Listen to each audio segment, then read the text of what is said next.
Hello mga kababayan, good evening. So bago kayo matulog, remind ko lang, isang tableta, ibabad nyo sa 300 ml na tubig. Syempre maganda pinagbabara ng Alka-Life natin. Mapapaganda nito ang ating pagtulog, mapapaganda yung ating mood, mapapatibay ang ating mga buto, and then yung muscle function, bagay na bagay ito sa mga mahilig mag-gym.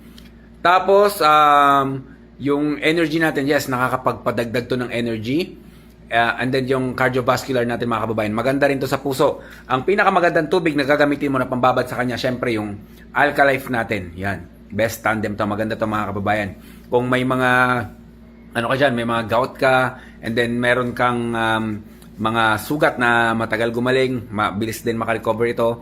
Meron kang problema sa liver, meron kang problema sa kidney, meron kang damaged cells, meron kang cancer cells, slowly but surely, no? Dahan-dahan itong i-repair yung mga nasirang cellula sa iyong katawan. And then, syempre, malakas din ang antioxidants itong taglay, panglaban sa mga pumapasok na mga free radicals sa ating katawan, kagaya na lang ng mga nilalangap nating mga usok at yung mga nakakain natin na hindi healthy. Stay healthy mga kababayan. Ako si Chance at ako magsasakang gala.